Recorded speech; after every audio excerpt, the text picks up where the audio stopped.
El título de este mensaje es una pregunta. ¿Estamos seguros? Amén. ¿Dónde estamos seguros? ¿Cuándo estamos seguros? Hace unos días un pastor nos compartía que muchas veces el problema que tenemos los pastores es que abrimos más la Biblia para buscar un mensaje para la congregación que para buscar al Señor para nuestro corazón.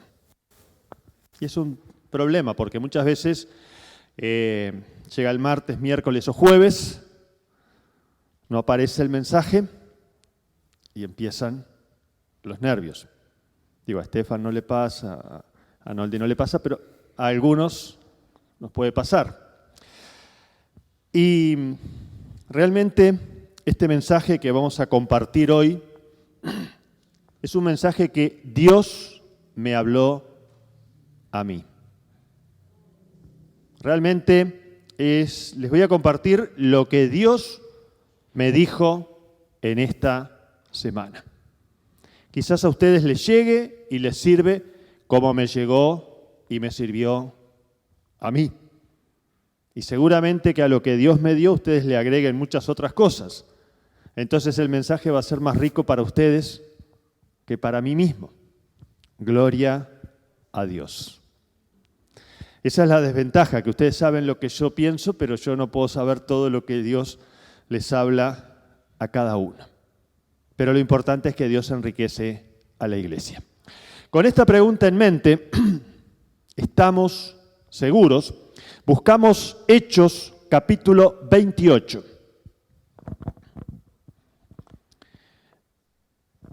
Y dice la palabra de Dios, Hechos 28, una vez a salvo nos enteramos de que la isla se llamaba Malta. Conocemos la historia de los hechos, creo que la mayoría acá conocemos la palabra. Sabemos que Pablo fue enviado prisionero a Roma porque Dios le había dicho que tenía que ser testigo en Roma y Dios no le dijo que no iba a ir en un vuelo de Alitalia, sino que iba a ir por otra vía. No le dijo que iba a ir preso y no libre. Y no le dijo que lo iba a estar esperando un gran estadio donde predicar el Evangelio, sino que sí lo esperaba al final un estadio. Pero ¿qué había en el estadio? Los leones que finalmente terminaron llevándolo con el Señor. Pero acá estamos en medio del viaje de Pablo.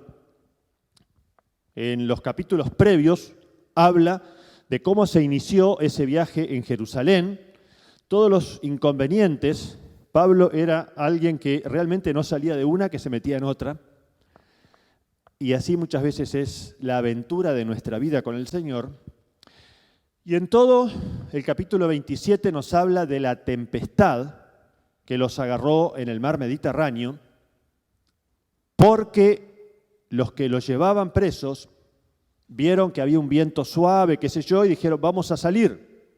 Y Pablo, ¿qué les dijo? No salgamos, no nos conviene. Pero ellos salieron, los agarró la tempestad, pasó ahí una cantidad de días nublados, lloviendo, un huracán tremendo, pasaron varios días sin comer. Un ángel de Dios visitó a Pablo en ese barco a punto de hundirse y le dijo que se quedara tranquilo, que nadie iba a morir.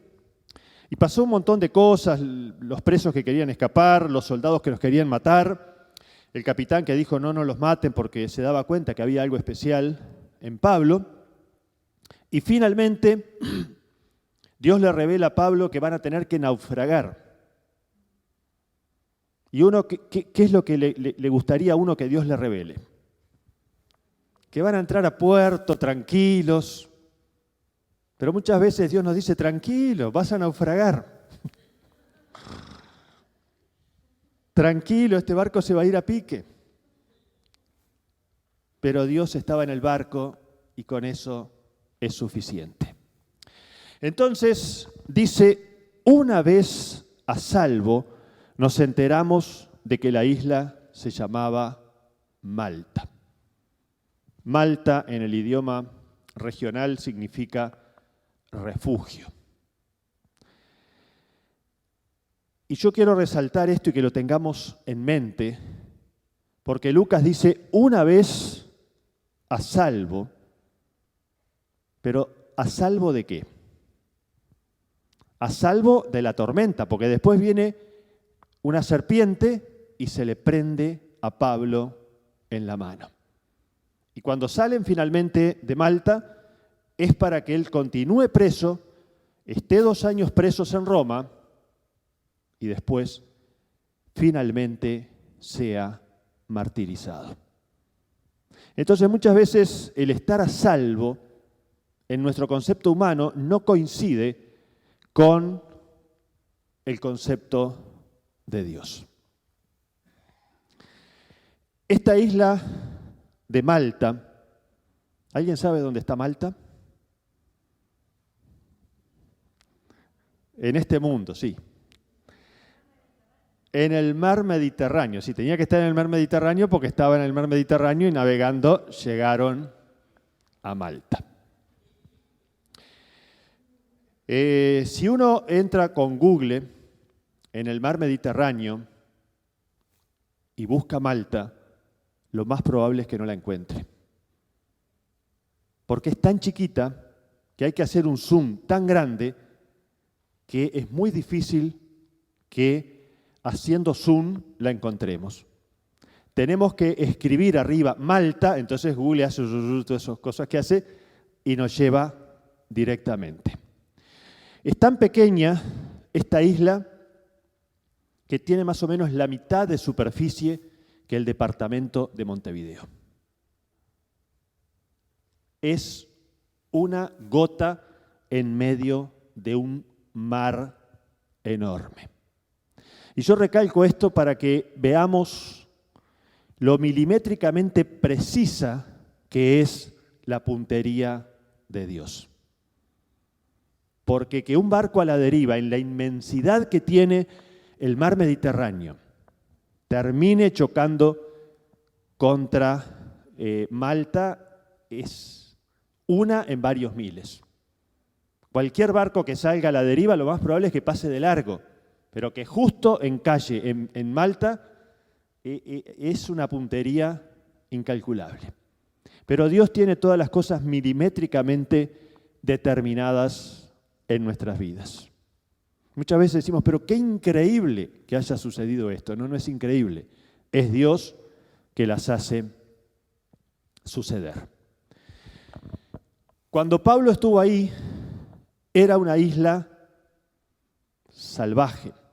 Salvaje en el sentido de muy poco habitada. Cuando en las traducciones, por ejemplo acá dice los isleños nos trataron con toda clase de atenciones, en otras versiones dice los lugareños o los habitantes, o no sé si alguno tiene la Reina Valera, ¿cómo es que dice? Los nativos. Pero la palabra que aparece en el original en griego es la palabra bárbaros. Bárbaros justamente significa lo que significa. Gente bárbara. Bueno, algunos son bárbaros en otro sentido, pero eran incivilizados, gente bruta, gente cruel. Se le llamaba bárbaros a todos los que estaban en general al norte de los Pirineos. Esas tribus que después terminaron invadiendo Roma y que de civilización no tenían nada. Por eso que contrasta tanto esto que dice los isleños nos trataron con toda clase de atenciones. Esto nos hace recordar al buen samaritano. Para nosotros no significa mucho, pero en la época de Jesús que un samaritano hiciera algo bueno era algo extraordinario. Bueno, estos eran un poco así. En esa isla encalló la nave que llevaba a Pablo. Si ustedes leen el capítulo 27 de Hechos, ven que pasan todo tipo de vicisitudes, la nave termina destrozándose y ellos llegan, algunos nadando, otros agarrándose de una tabla, los que no sabían nadar, pero llegan como pueden, cansados, mojados y hambrientos, a esa playa. En esta isla de Malta termina, de alguna manera, la nave que transportaba a Pablo. Nosotros podemos pensar, bueno, si esa nave llevaba un misionero como el apóstol Pablo, está segura, no se va a hundir nunca. Sin embargo, esta se hundió. Y quería traerles un detalle que yo no sé si es pura casualidad o es Dios que está detrás. Pero hoy hay unos barcos que pertenecen a Operación Movilización, el Logos, el Doulos, actualmente el Logo Hope, que están matriculados en Malta. Todos los barcos de Operación Movilización tienen matrícula de Malta. Si ustedes ven una foto, por ejemplo, del Logos, ven la parte de atrás en la popa, dice Valletta, que es la capital de Malta.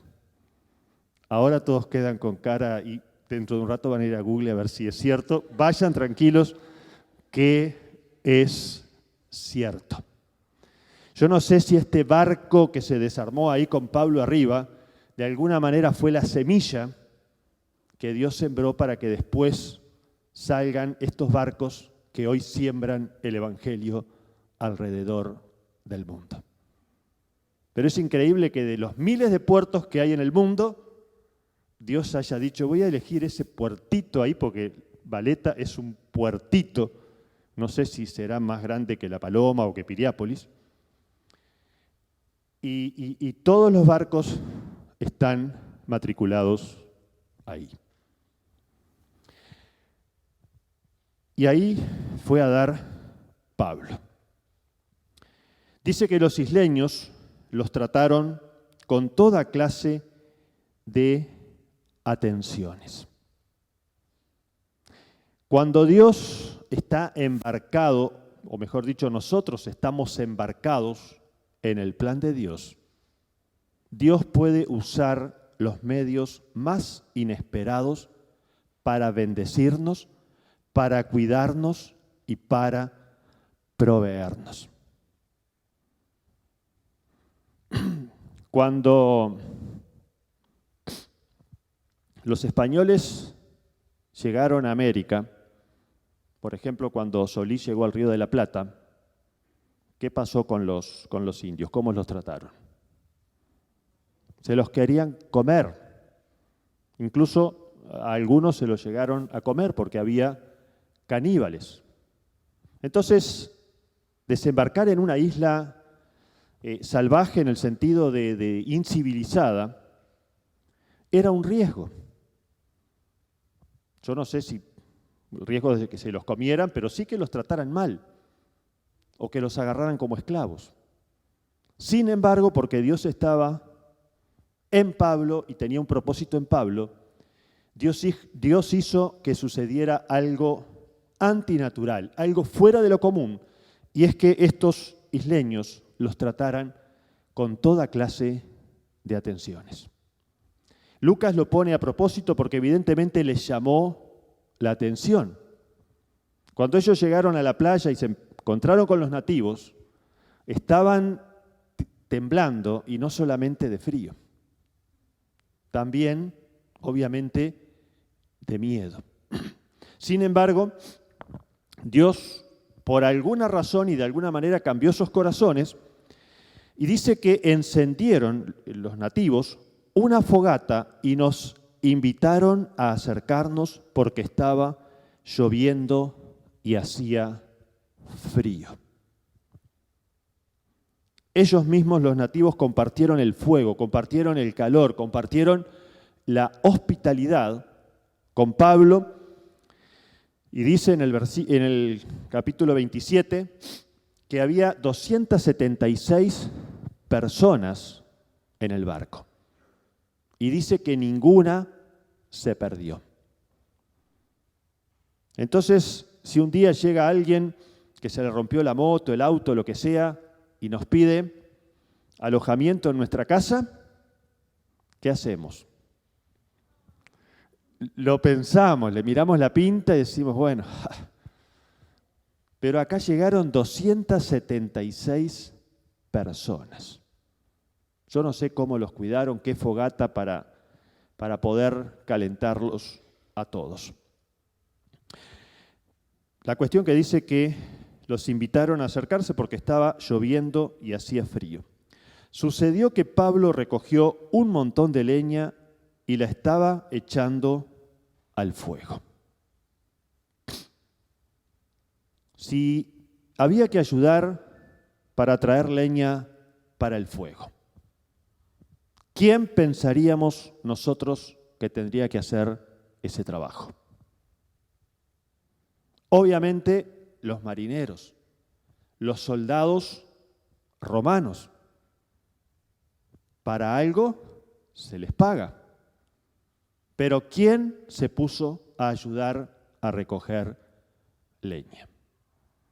Nada menos que el gran apóstol Pablo. A Pablo no se le subieron los humos a la cabeza, salvo los humos del servicio.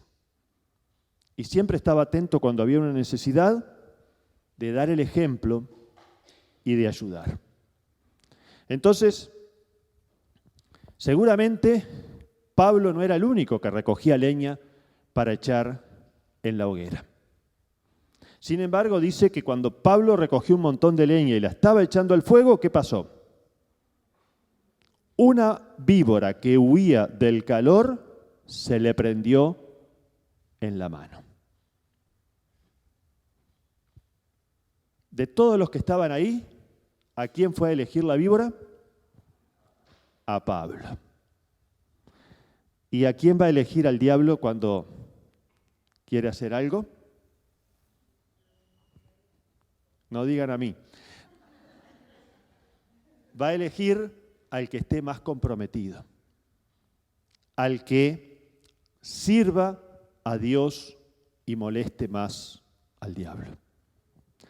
Esta serpiente obviamente es un reflejo de lo que es el diablo, a quien la Biblia llama la serpiente antigua, Satanás. Esta serpiente estaba escondida entre la leña y cuando se despertó y atacó a Pablo, cuando sintió el calor. Y el diablo es lo mismo.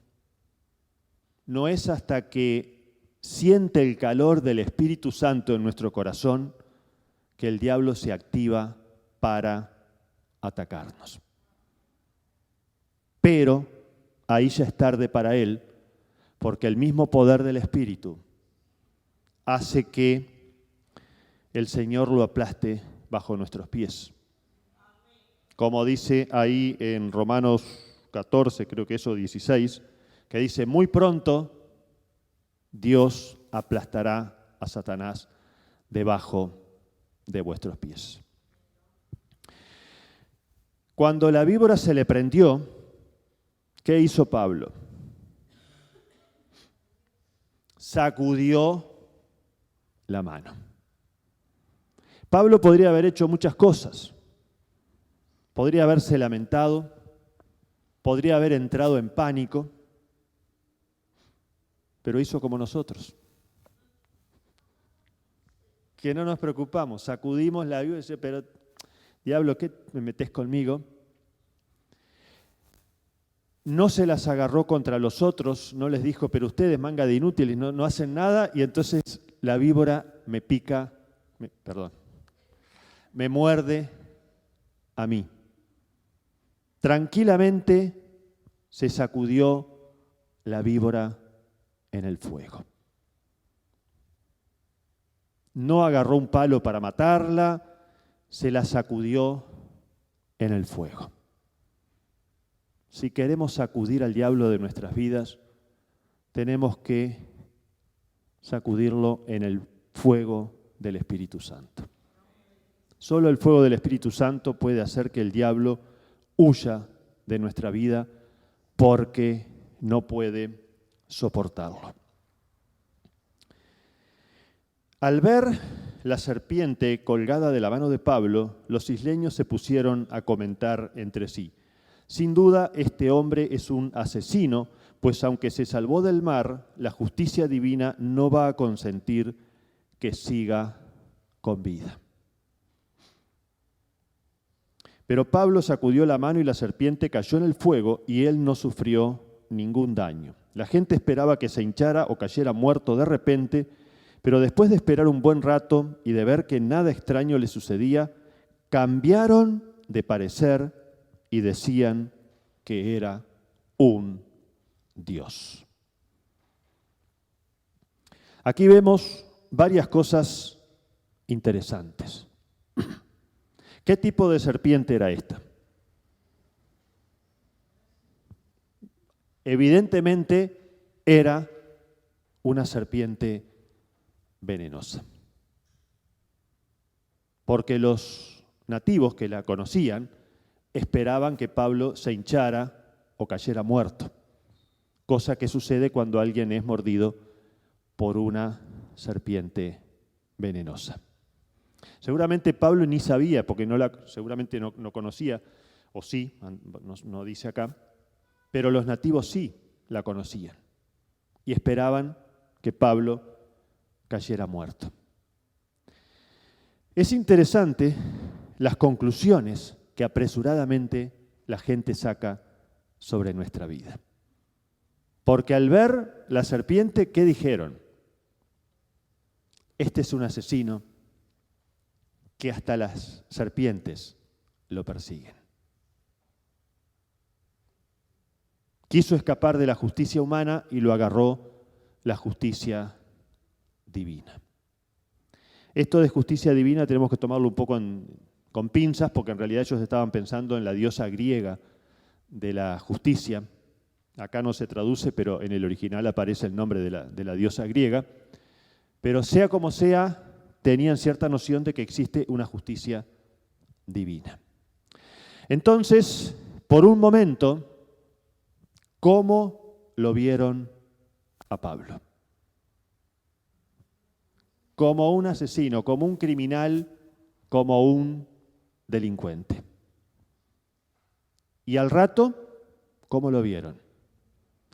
Como un Dios. Y esto nos muestra lo cambiante que puede ser la opinión de las personas.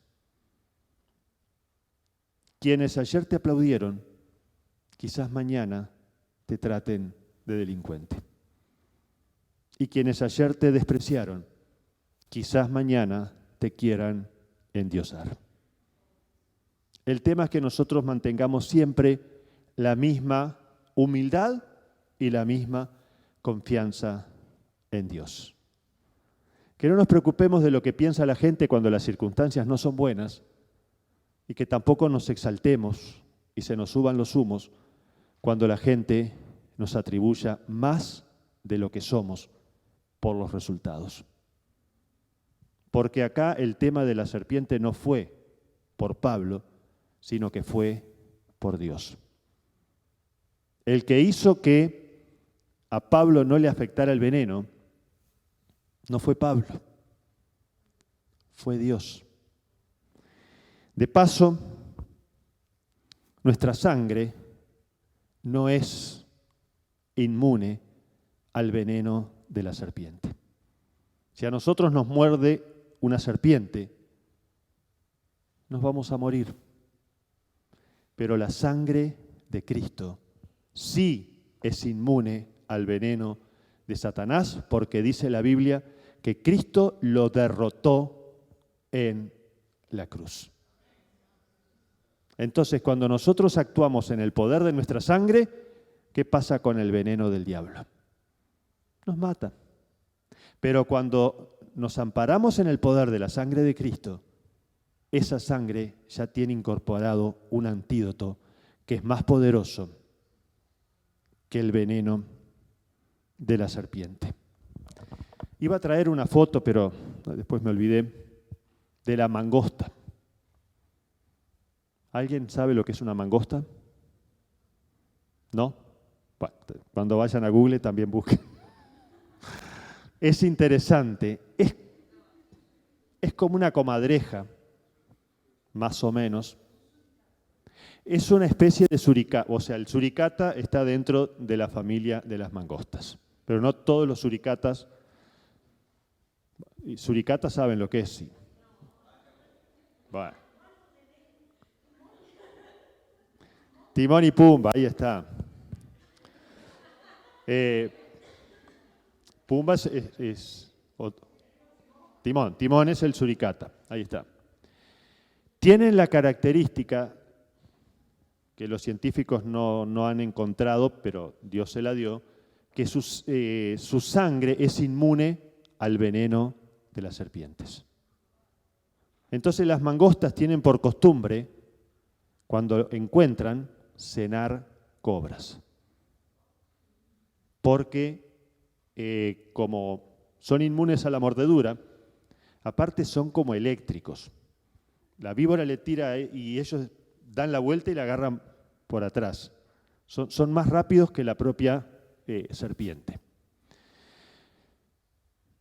La serpiente, que asusta a todos, divierte al suricata. Si ustedes ven un video, está como media hora jugando con la serpiente hasta que en una le muerde la cabeza y chao.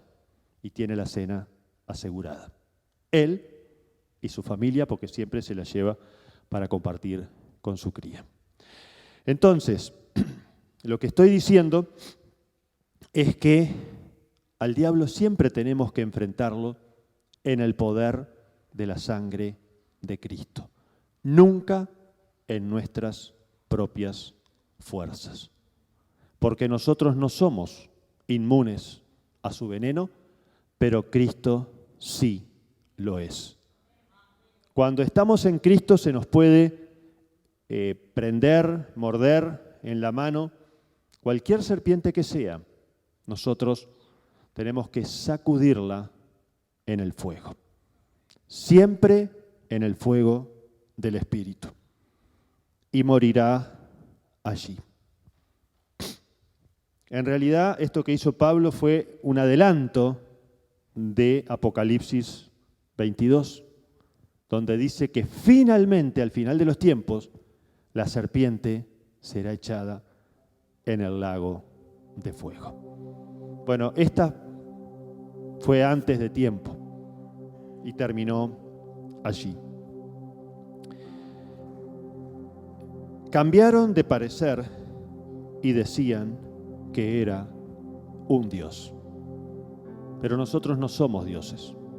Nosotros tenemos a Dios, nos amparamos en Dios, pero somos vasijas de barro, en las cuales está el tesoro, pero el tesoro está en vasijas de barro, que somos nosotros, seres imperfectos. Y dice que cerca de allí había una finca que pertenecía a Publio, el funcionario principal de la isla. Este nos recibió en su casa con amabilidad y nos hospedó durante 3 días. El padre de Publio estaba en cama, enfermo con fiebre y disentería. Pablo entró a verlo y después de orar le impuso las manos y lo sanó. Como consecuencia de esto, los demás enfermos de la isla también acudían y eran sanados. Nos colmaron de muchas atenciones y nos proveyeron de todo lo necesario para el viaje. Al cabo de 3 meses en la isla, zarpamos en un barco que había invernado allí. Era una nave de Alejandría que tenía por insignia a los dioses Dioscuros.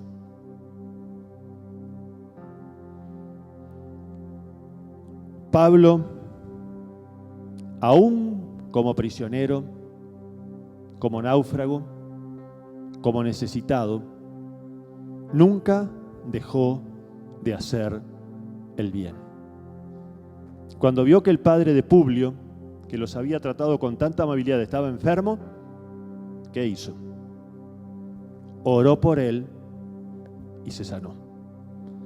Y como consecuencia, todos después traían los enfermos para que Pablo orara por ellos. Es interesante que Pablo, cuando ora por estos enfermos y son sanados, estaba prisionero, siguió siendo prisionero y nunca más dejó de ser prisionero hasta que fue martirizado. Este mismo Pablo que ora por los enfermos y sanan es el que en algunas de las cartas que escribió desde la prisión en Roma, él dice que tiene un aguijón en la carne, por el cual 3 veces pidió a Dios que se lo quitara, y Dios que le dijo: bástate mi gracia. Es interesante que un hombre que no recibe de Dios lo que pide, pide por otros y Dios se lo concede. Nosotros no tenemos que esperar de tener todo resuelto en nuestras vidas para ser portadores del bien, para ser una bendición que bendice a los demás. Pablo, aún siendo prisionero, yo no sé si en este momento estaba encadenado o no, pero en el resto del capítulo dice que cuando llegó a Roma, si bien estuvo en prisión domiciliaria, estaba con cadenas. Siempre tenía un soldado romano al cual estaba encadenado. Lo dice Lucas en Hechos 28 y lo dice Pablo en las epístolas que él escribe, donde dice: soy embajador en cadenas, o sea, embajador encadenado. Es que para ser embajador de Cristo necesitamos estar libres espiritualmente. No podemos representar a Cristo si estamos encadenados espiritualmente, si estamos encadenados en nuestro corazón. Pero sí podemos hacerlo, y a veces lo hacemos mejor, si estamos encadenados físicamente, o por alguna enfermedad, o por alguna situación, o por algo que es como un aguijón en nuestra carne. Todas nuestras carencias, todos los aguijones en nuestra carne nunca son un impedimento para que nosotros sirvamos a Dios y seamos sus representantes, si en nuestro corazón está la libertad de Cristo. Yo no sé en la vida de cada uno de nosotros qué sentimientos hay en nuestro corazón. Quizás una empresa, quizás un emprendimiento, quizás algo que anhelabas profundamente en tu corazón ha naufragado.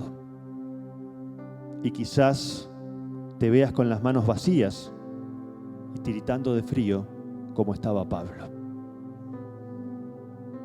Todo lo material puede naufragar en tu vida, pero lo que no puede naufragar es nuestra fe y nuestra confianza en Dios. La bendición de Dios va más allá de las cosas materiales y humanas que nosotros podamos tener. Pablo no se quedó sentado, triste, lamentando el naufragio, sino que dijo: bueno, hay un fueguito acá, puedo arrimar leña, lo voy a hacer. Después en la casa de Publio dijo: está enfermo, yo puedo orar por él. ¿Quiénes pueden orar por los enfermos? Solamente los creyentes que tengamos fe. Todos los demás pueden orar, pero esa oración está garantizada que va a fracasar. Entonces, no importa que haya naufragado en nuestras vidas, si nuestra fe se mantiene a flote, nosotros podemos ser testigos eficaces de Dios. Muchas veces el diablo se ensaña contra nosotros y es como una serpiente que se prende en nuestras manos. A veces parecería como que nuestra economía la mordió una víbora. A veces parece que nuestra familia la mordió una víbora. Porque miramos y vemos caos, desorden, frustración. Pero lo que para nosotros es caos, para Dios es orden y sobre todo es propósito. Dios tiene todo milimétricamente calculado, incluso esas cosas que para nosotros son un caos. Pablo se sacudió la víbora de la mano. Nosotros tenemos que sacudirnos todo ataque del diablo sobre nuestra vida, sobre nuestro corazón, sobre nuestras emociones, sobre nuestro ánimo, sobre nuestras frustraciones. Tenemos que sacudirlas al calor de la comunión con el Espíritu Santo. No podemos permitirle a esa víbora que se quede en nuestras manos.